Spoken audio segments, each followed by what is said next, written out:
Good morning student. Welcome to Pragati coaching centre. Pragati coaching centre में आप लोगों का स्वागत है। प्रगति कोचिंग सेंटर के माध्यम से ऑनलाइन क्लास प्रोवाइड किया जा रहा है और इस प्लेटफॉर्म पे क्लास 8 से लेकर के क्लास 12 तक के सभी स्टूडेंट को ऑल सब्जेक्ट का प्रिपरेशन कराया जाएगा अलग अलग फैकल्टी के साथ। तो आइए हम लोग पिछले क्लास में बहुपद पढ़े हुए थे। आज हम लोग बहुपद से रिलेटेड जितने भी क्वेश्चंस होंगे उसके बारे में डिस्कशन करते हैं। तो आइए सबसे पहले हम लोग एक्सरसाइज 1A के कुछ क्वेश्चंस है उसको कर लेते हैं।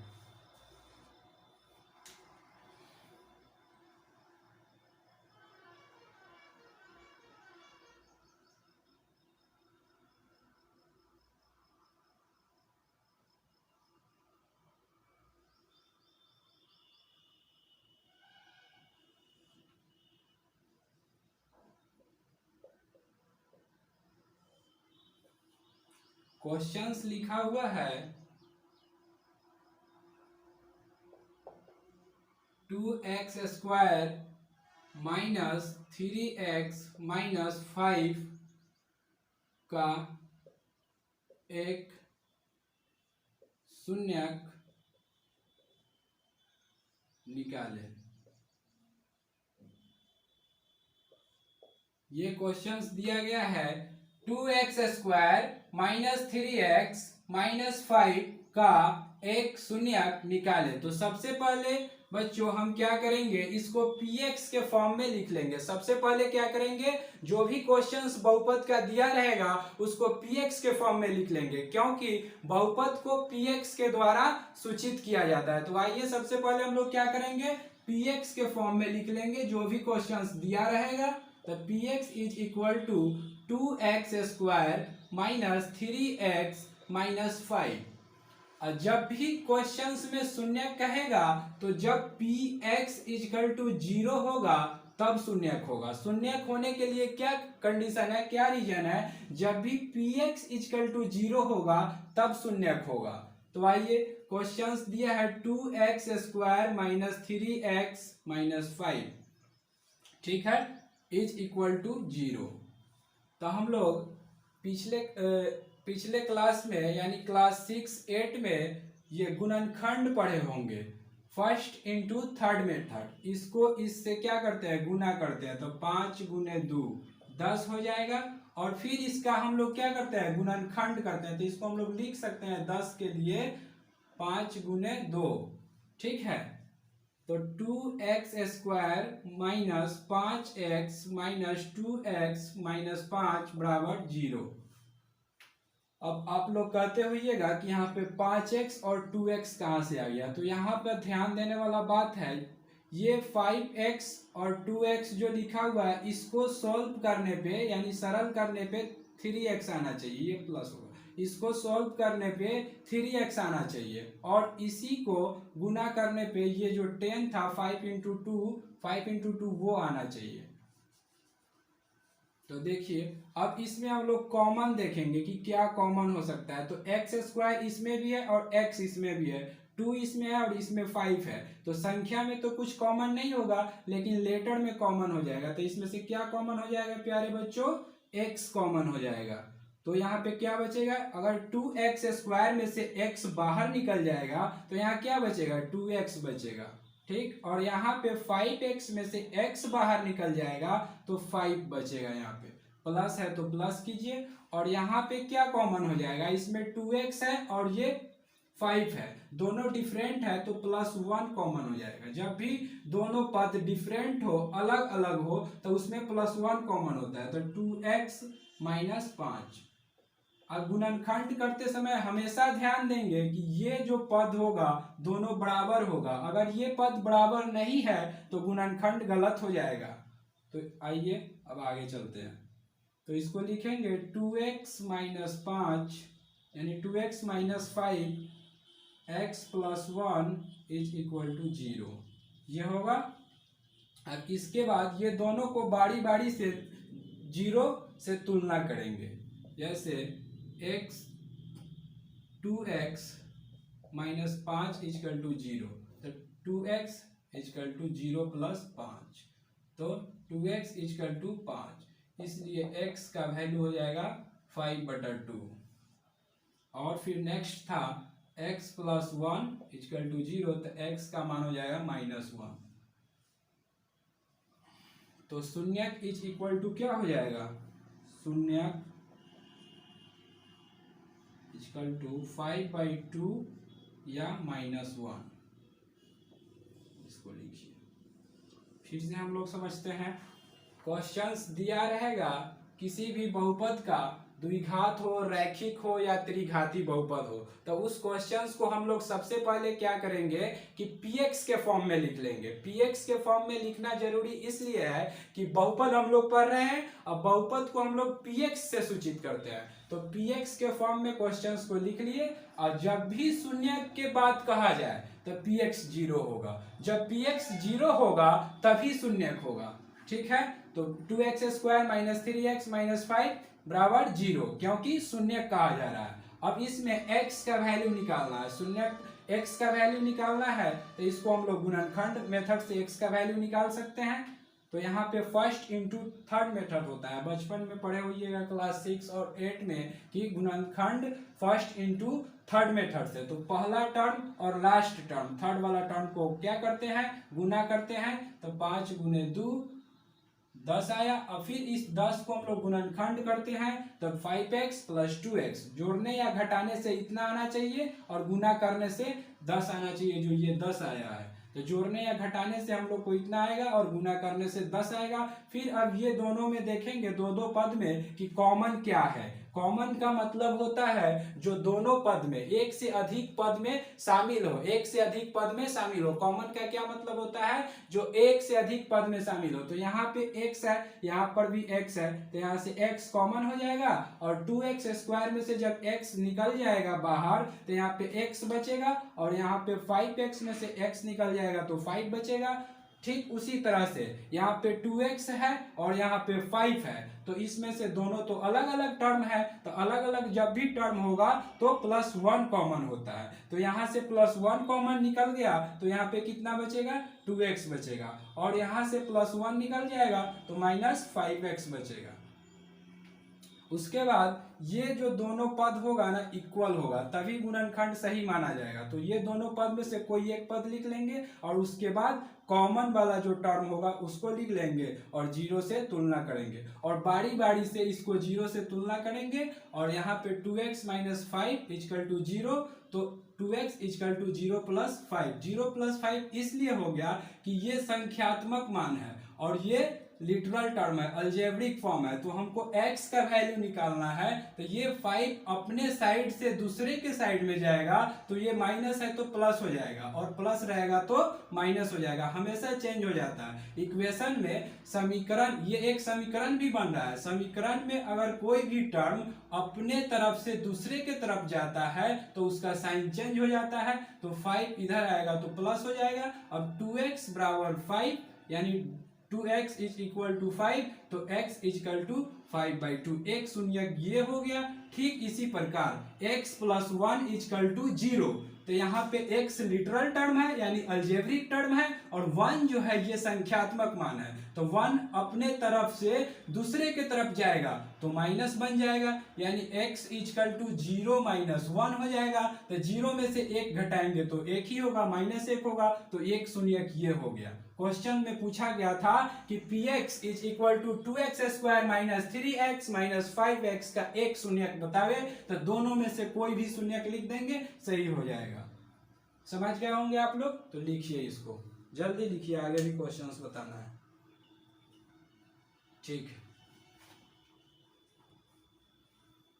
और एक बार में अगर नहीं समझ में आए ना तो वीडियो को बार बार रोक करके देखिए, बार बार देखिए, 2 बार 4 बार 5 बार देखिए, समझ में आ जाएगा।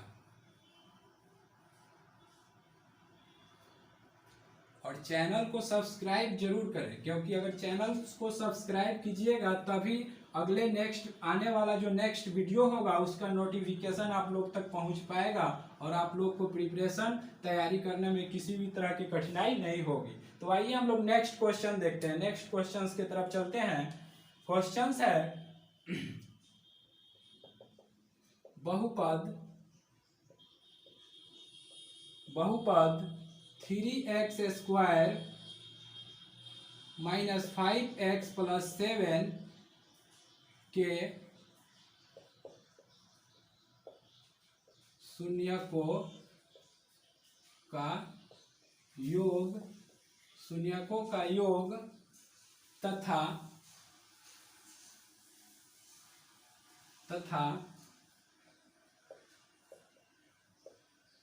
शून्यकों के गुणनफल बतावे।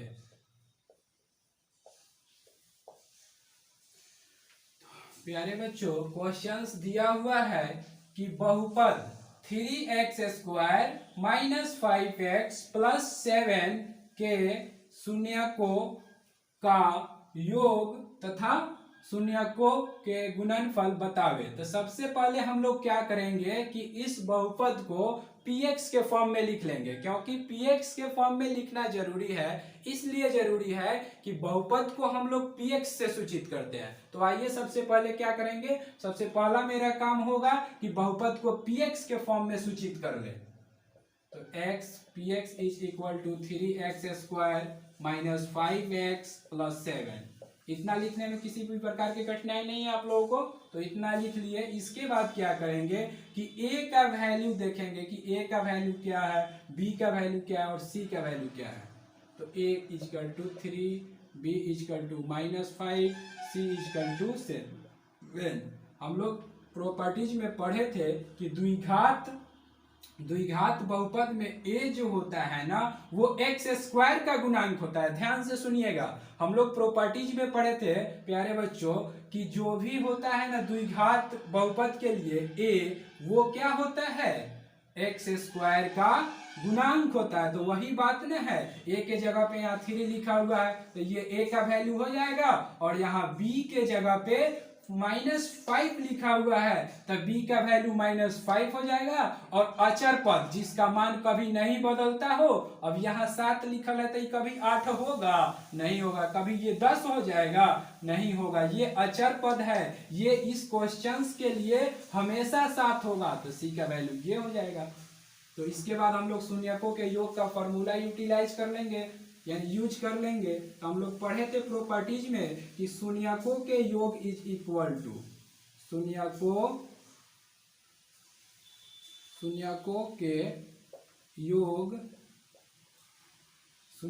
के योग alpha plus beta is equal to -b/a। अब यहाँ से b का मान देख लीजिए और a का मान देख करके यहाँ पे डाल दीजिए, हो गया, पुट कर दीजिए। तो -b और b का वैल्यू कितना है -5 और a का मान 3। तो माइनस को माइनस से गुना करते हैं तो प्लस होता है, माइनस को माइनस से गुना करते हैं तो वो प्लस हो जाता है। तो यहाँ पे माइनस बाहर है, ब्रैकेट के बाहर, कोष्टक के बाहर, और कोष्टक के अंदर -5 है, तो दोनों को गुना करेंगे तो क्या हो जाएगा +5, जो कि प्लस नहीं लिखते हैं, प्लस छुपा हुआ होता है, +5/3। ये हो जाएगा शून्यकों का योग। और इसी तरह से एक और फॉर्मूला हम लोग प्रॉपर्टीज में पढ़े थे, शून्यकों का गुणनफल। शून्यकों का गुणनफल अल्फा इंटू बीटा, ये होता है c/a। तो यहाँ से c का मान देख करके यहाँ पे पुट कर दीजिए। c का मान है 7 और a का मान है 3, यानी 7/3 हो गया। आप लोग इसको लिख लीजिए जल्दी से।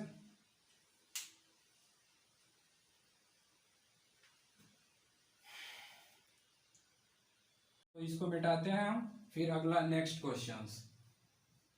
और आप लोग अपना प्रॉब्लम किसी भी बुक से बनाते रहिएगा, और क्वेश्चंस का जो भी प्रॉब्लम होगा आप लोग कमेंट में लिख करके भेजिए, उसका सॉल्यूशन जरूर किया जाएगा। किसी भी बुक से क्वेश्चन बना सकते हैं, ये कोई बाध्य नहीं है कि हम भारतीय भवन बुक या NCERT बुक ही फॉलो करें, लेकिन बेसिक जो होता है उसके लिए भारतीय भवन बुक जरूर फॉलो करें और एग्जाम के लिए एनसीईआरटी जरूर फॉलो करें। और बाद बाकी जो है किसी भी बुक से आप लोग क्वेश्चंस भेजिए, बनाइए, उसका सॉल्यूशन जरूर मिलेगा आप लोगों को।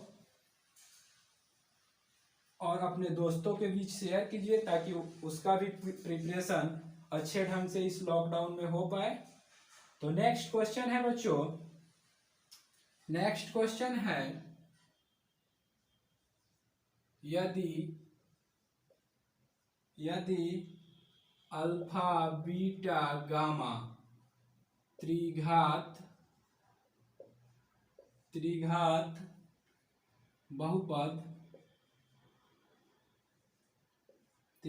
बहुपद x cube minus 7x² plus 5x plus 9 हो तो 9 हो तो alpha into beta into gamma का मान बतावे। यदि अल्फा बीटा गामा त्रिघात बहुपद ax cube minus 7x² plus 5x plus 9 हो तो शून्यकों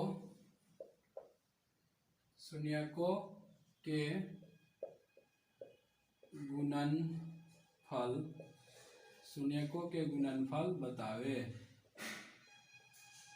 तो मेरा फर्स्ट स्टेप क्या है प्यारे बच्चों कि कोई भी बहुपद दिया हो, चाहे वह बहुपद रैखिक बहुपद हो, चाहे द्विघात बहुपद हो, चाहे त्रिघाती बहुपद हो, फर्स्ट मेरा जो काम है कि उस बहुपद को हम लोग क्या करेंगे, px के फॉर्म में लिखेंगे। px के फॉर्म में लिखना जरूरी है ताकि हम लोग बहुपद को px के द्वारा सूचित करते हैं। तो आइए हम लोग सबसे पहले बहुपद को px के फॉर्म में लिख लेते हैं। तो px इज इक्वल टू दिया हुआ है x cube minus 7x² plus 5x plus 9, px के फॉर्म में लिख लिए। अब इसके बाद हम लोग ये क्लासिफाई करेंगे, ये फाइंड करेंगे कि त्रिघात बहुपद में a का मान क्या है, b का मान क्या है, c का मान क्या है और d का मान क्या है। तो हम लोग प्रॉपर्टीज में पढ़े थे कि त्रिघात बहुपद के लिए a बराबर होता है एक्स क्यू का गुणनफल। तो यहाँ पे एक्स क्यू का गुणांक क्या है प्यारे बच्चों, कुछ नहीं लिखा हुआ है तो 1 है, तो 1 हो गया। और b पढ़े थे b के लिए कि त्रिघात बहुपद में जो होगा b ना वो x² का गुणांक होगा। तो यहाँ पे x² का गुणांक -7 है, c का 5 है और d का 9 है। ये सब हम लोग प्रॉपर्टीज में पढ़े थे, ये सब हम लोग प्रॉपर्टी, ये कोई हम अपने मन से a का मान 1 नहीं लिख दे रहे हैं, ये सब हम लोग प्रॉपर्टीज में पढ़े थे कि किसी भी त्रिघात बहुपद में a का जो मान होगा वो x³ का गुणांक होगा और b का जो मान होगा वो x² का गुणांक होगा और जो c का मान होगा ना वो x का गुणांक होगा और जो d का मान होगा वो अचर पद होगा। अचर पद कहने का ये सेंस होता है, ये मतलब होता है कि उसका उस क्वेश्चन में मान कभी भी नहीं बदले। जैसे यहाँ पे 9 लिखा हुआ है, 9 लिखा हुआ है, तो इस क्वेश्चन में 9 का मान कभी 12 हो सकता है, कभी नहीं हो सकता है, ये हमेशा 9 ही रहेगा, इसलिए इसको अचर पद बोला जाता है। तो आइए क्वेश्चंस में क्या पूछ रहा है कि यदि अल्फा बीटा गामा त्रिघात बहुपद x cube minus 7x² plus 5x plus 9 हो तो शून्यकों का गुणनफल बतावे। अब गुणनफल पूछ रहा है तो शून्यकों का योगफल नहीं बताएंगे, सिर्फ गुणनफल ही बताएंगे। तो गुणनफल के लिए भी हम लोग फॉर्मूला पढ़े थे कि त्रिघात बहुपद में शून्यकों का गुणनफल, शून्यकों का गुणनफल, इसको हम लोग अल्फा बीटा गामा से डिनोट करते हैं यानी सूचित करते हैं d/a। क्वेश्चन फॉर्मूला हम लोग पढ़े थे प्रॉपर्टीज में कि शून्यकों का गुणनफल alpha beta gamma equal to d/a। तो माइनस d/a। तो यहाँ पे d का मान देखिए कि क्वेश्चंस में क्या दिया हुआ है, तो d का मान यहाँ पे 9 है तो -9 हो जाएगा और a का मान देखिए कितना दिया हुआ है, तो a का मान 1 दिया हुआ है तो यहाँ 1 हो जाएगा। तो ये हो जाएगा -9/1 और ये अंश होता है और ये हर होता है, तो हर में हम लोग एक नहीं लिखते हैं, तो इसको लिख सकते हैं -9।